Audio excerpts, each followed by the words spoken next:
Πόσο θεωρείτε ότι μπορεί να φέρει αποτέλεσμα η διεκδίκηση από την δική σας την πλευρά, όταν ξέρουμε ότι διανύουμε μια δύσκολη οικονομική περίοδο, έτσι, και όταν ξέρουμε ότι σαφώς τα πράγματα θα είναι ζορισμένα. Όπως είναι ζορισμένα για αυτή τη στιγμή, θα είναι ενδεχομένως ακόμη ζορισμένα στο μέλλον. Να σας πω. Εμείς πιστεύουμε στις συλλογικότητες, πιστεύουμε στη συλλογική δύναμη, στη συλλογική δράση. Τι σημαίνει αυτό? Ότι υπάρχουν σε κάθε χωριό, είναι σίγουρο αυτό, διάφοροι σύλλογοι, διάφορες μορφές κοινωνικοποίησης. Μπορεί να είναι πολιτιστικός, μπορεί να είναι ορειβατικός, μπορεί να είναι κτηνοτροφικός, μπορεί να είναι μοναστηριακές επιτροπές, μπορεί. Αυτοί όλοι οι σύλλογοι, αν συνενώσουν τις δυνάμεις τους, όλες αυτές οι συλλογικότητες, ας πούμε, θα καταφέρουν πολλά πράγματα. Δεν είναι μόνο το τοπικό συμβούλιο ή μόνο το δημοτικό συμβούλιο το οποίο έχει λόγο παρέμβασης. Πιστεύουμε ότι η τοπική κοινωνία από κάτω υπάρχει δύναμη. Υπάρχει δηλαδή δυναμικό το οποίο θα αγωνιστεί για να διεκδικήσει μερικά πράγματα. Και απ' την άλλη, εγώ πιστεύω, η λαϊκή συσπήρωση πιστεύει ότι εδώ διαφέρουμε και από τους άλλους συνδυασμούς, ας πούμε, ότι δυναμικά πρέπει να αγωνιστούμε να διεκδικήσουμε αυτά τα θέματα. Παραδείγματος χάρη, συμφωνούμε όλοι και λέμε ότι πρέπει να γίνει σύνδεση Τζουμέρκων με την Εγνατία. Πώς θα γίνει αυτό? Παρακαλώντας τον Περιφερειάρχη ή τον Υπουργό ή έξω το Υπουργικό Συμβούλιο, ο κάθε δήμαρχος, παρακαλώντας να του δώσουν το έργο, να γίνει η μελέτη. Εγώ όσο θυμάμαι, δηλαδή, ακούω στο χωριό τουλάχιστον 7-8 χρόνια το ίδιο πράγμα λένε. Θα ξεκινήσει η μελέτη από την σύνδεση Εγνατίας προς τα Τζουμέρκα. Ακόμα έχει μείνει στη μελέτη. Δεν έχει ξεκινήσει τίποτα. Δεν πρέπει δυναμικά να το διεκδικήσουμε αυτό το πράγμα. Δεν πρέπει να συνενωθούν όλες οι κοινότητες, τα τοπικά συμβούλια, όλοι οι φορείς της περιοχής να διεκδικήσουν δυναμικά αυτό το βασικό θέμα, ας πούμε. Το βασικότερο, έτσι, γιατί δεν έχουμε δρόμο προς την περιοχή, όλα τα άλλα τα ακούμε βερεσέ. Και πιστεύουμε σε αυτή την διεκδίκηση, τη μαζική διεκδίκηση. Χωρίς εδώ να παρακαλάμε τον καθένα, ας πούμε, να μας κάνουν τον δρόμο για το χώριο. Εσείς καλά τα λέτε. Το θέμα είναι, υπάρχει αγωνιστική διάθεση από πλευράς του κόσμου, κύριε Γρηγορίου? Είναι σίγουρο. Σε αυτή τη βάση που το θέτετε. Είναι σίγουρο, κυρία. Είναι σίγουρο. Όταν ένα θέμα αφορά και ακουμπάει όλο τον κόσμο, αφορά και ακουμπάει όλο το λαό, όλη την περιοχή, ο κόσμος είναι σίγουρο ότι αν καθοδηγηθεί και αν καθοδηγηθεί, όχι εννοούμε στενά προπαγανδιστικά, αν μπουν οι σύλλογοι και δουλέψουν στον τομέα αυτόν, θα έχουν αποτελέσματα, θα κινητοποιηθούν. Έχουμε τέτοια παραδείγματα. Τα τοπικά λαϊκά προβλήματα της περιοχής μόνο με αγωνιστική διεκδίκηση θα λυθούν. Και μπορούν οι άνθρωποι όλοι να αγωνιστούν. Εδώ δεν έχει σημασία στο ποιο κόμμα ανήκουν και ποιο συνδυασμό θα έχουν υποστηρίξει. Σας είπα το παράδειγμα με την Εγνατία. Όλη την περιοχή, ή αντίστοιχα με την Ιόνια Οδό, όλη την περιοχή είναι ένα θέμα το οποίο καίει. Πρέπει να βάλουμε από τώρα πρόγραμμα διεκδικήσεων, όχι να παρακαλάμε μονάχα. Τα μηνύματα που παίρνετε από τον κόσμο ως προς τα προβλήματα που αντιμετωπίζουν στην καθημερινότητά τους, ποια είναι σε όλες αυτές τις επαφές που έχετε αυτό το διάστημα, κύριε Γρηγορίου? Τι δείχνει τον κόσμο να τον καίει περισσότερο? Κοιτάξτε, αυτή τη στιγμή το βασικό πρόβλημα του κόσμου είναι το οικονομικό. Είναι ένας φόβος για τη δουλειά του. Ο φόβος της ανεργίας. Ο φόβος του συνταξιούχου, αν θα του κουπεί η σύνταξη παρακάτω. Καλώς ή κακώς, αυτά είναι τα θέματα που απασχολούν τον κόσμο. Αυτά που μιλάμε με τον κόσμο, αυτά τα μηνύματα βιώνουν. Φοβάται ο κόσμος. Υπάρχει μια φοβερή οικονομική κρίση και προσπαθούμε στην οικονομική αυτή κρίση να μας επιβάλλουν και άλλα μέτρα από πάνω. Τα λεγόμενα μέτρα τα μνημονιακά, ας πούμε. Αυτό πρέπει να μετατραπεί αυτός ο φόβος του κόσμου, αυτή η αγανάκτηση που ζει σε μια δύναμη. Πρέπει ο κόσμος να καταλάβει ότι υπάρχει άλλη λύση. Δεν είναι η λύση μόναχα το κάνουμε και το καλό της πατρίδας κτλ. Αυτά που μας λένε κάθε μέρα. Εδώ αυτά να γίνουν ξεκάθαρα. Το κάνουμε για το καλό των τραπεζών και των μονοπωλίων που λέμε. Αυτή η αγανάκτηση του κόσμου εμείς θέλουμε να την μετατρέψουμε σε δύναμη, σε συνειδητή δύναμη. Γι' αυτό τους καλούμε να ψηφίσουν τη λαϊκή συσπήρωση. Δεν φτάνει μόνο η συμπάθεια για τους αγώνες που κάνει, παραδείγματος χάρη το Κομμουνιστικό Κόμμα ή τα σωματεία. Πρέπει και οι ίδιοι να συμμετέχουν. Και τώρα είναι μια αφορμή καλή σε αυτές τις εκλογές να δώσουν το μήνυμα. Να δώσουν το μήνυμα ότι πλέον φτάνει μέχρι εδώ, φτάνει πια. Δεν θέλουμε άλλη καταπάτηση των δικαιωμάτων, άλλη κατασπατάληση των εισοδημάτων μας. Είναι μια καλή ευκαιρία αυτές οι εκλογές. Να δείξουν οι εργαζόμενοι, ο εργαζόμενος λαός, συνταξιούχοι, ότι πλέον τέλος, μέχρι εδώ.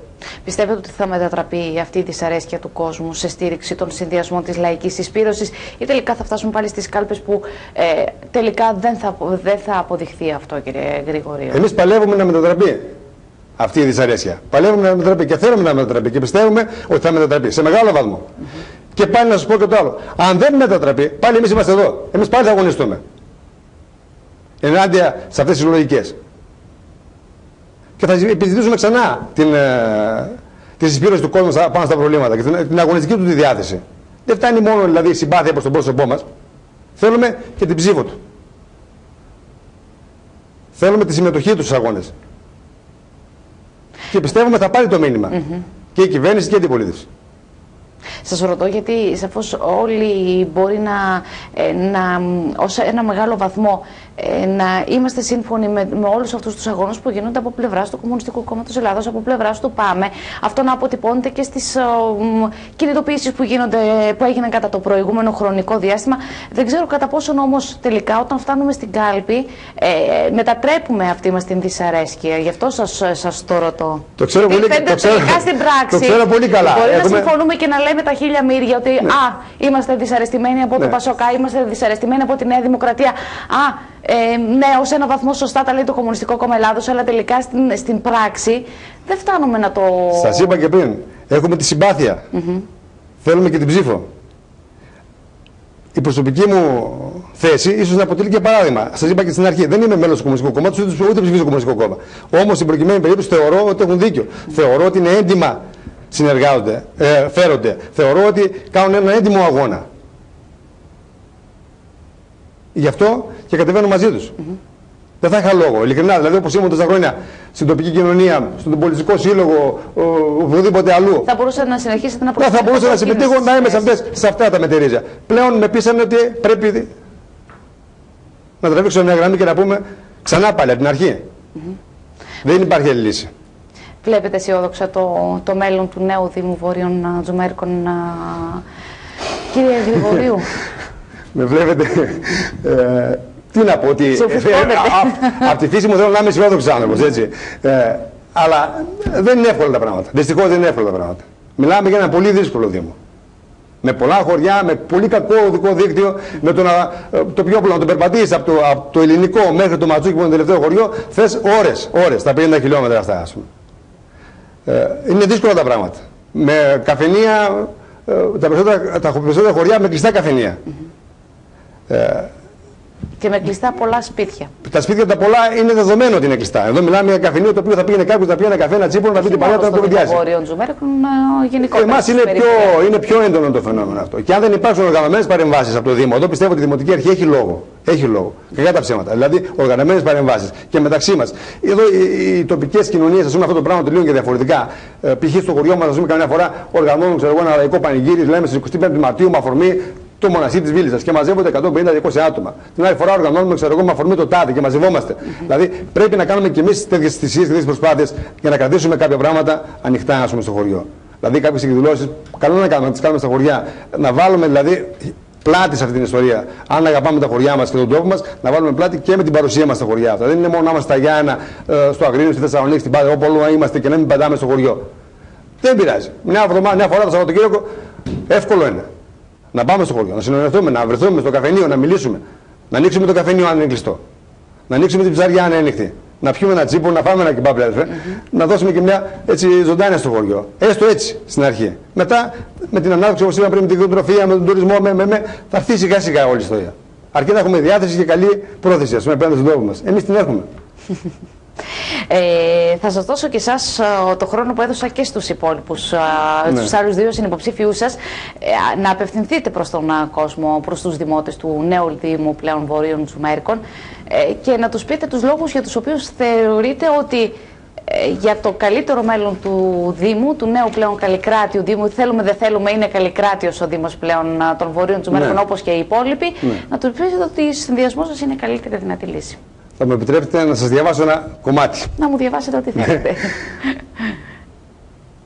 Αγαπητοί συγχωριανοί και συνδημότες, έχουμε την τύχη να καταγόμαστε και να ζούμε σε έναν τόπο όμορφο, αλλά συνάμα και δύσκολο. Παρακολουθούμε όλοι μας την ερήμωσή του τα προηγούμενα χρόνια.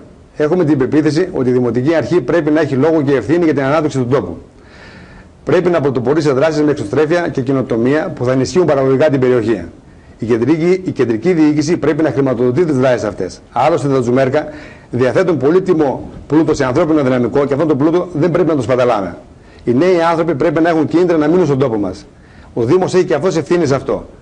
Οι προτάσεις που καταθέτουμε μπορούν να βρουν αποδέκτες από πολλούς συνδυασμούς. Η διαφορά μας είναι ότι εμείς προτάσσουμε την αγωνιστική διεκδίκησή τους κόντρα σε λογικές και πρακτικές παραγωγισμού, προσωπικές προβολής και κομματικού συμφέροντος. Είμαστε μακριά από σκοτεινές και διαφανείς διαδικασίες. Θα λογοδοτούμε για τη δράση μας με συνεχείς ανοιχτές συναντήσεις μαζί σας. Θα υπερασπιζόμαστε το λαϊκό πλούτο. Δεν θα το σπαταλούμε για επιχειρηματικά κέρδη. Θέλουμε η κίνησή μας να εκφράσει ό,τι πιο δημιουργικό, αγωνιστικό, έντιμο στοιχείο υπάρχει στην περιοχή μας. Δεν είναι ξένη προς εμάς η λογική του ρουσφετιού, του ταξίματος, του παραγωγισμού. Δεν ζητάμε πλήρη συμφωνία με τις πολιτικές θέσεις του κόμματος που στηρίζει το συνδυασμό. Ζητάμε διάθεση, αγώνα, αγάπη για τον τόπο, πίστη στη δύναμη του λαού. Γιατί τα Τζουμέρκα πρέπει να κερδίσουν το μέλλον τους. Να ξαναδώσουμε ζωή στα βουνά. Γι' αυτό τον λόγο ζητάμε την ψήφο των συνδημοτών μας. Μάλιστα. Σας ευχαριστώ πολύ. Εγώ θέλω να σας ευχαριστήσω, κύριε Γρηγορίου, να ευχηθώ καλή επιτυχία και στο Ευχαριστώ. συνδυασμό σας και σε εσάς προσωπικά. Να είστε καλά, σας ευχαριστώ. Και θα έχουμε δυνατότητα να τα ξαναπούμε μεταεκλογικά πλέον. Θα είναι το καλύτερο, γιατί πριν τις εκλογές λέμε κάποια πράγματα. Τα καλά τα λέμε μετά τις εκλογές. Σαφώς. Τα καλύτερα έρχονται. Έτσι, μπράβο. Θέλω να σας ευχαριστήσω πάρα πολύ. Εγώ ευχαριστώ. Κυρίες και κύριοι, ευχαριστώ και όλους εσάς που για απόψε ήσασταν μαζί μας να δούμε 3 ακόμη υποψηφίους, αυτή την φορά από τον νέο πλέον Δήμο Βορείων Τζουμέρκων.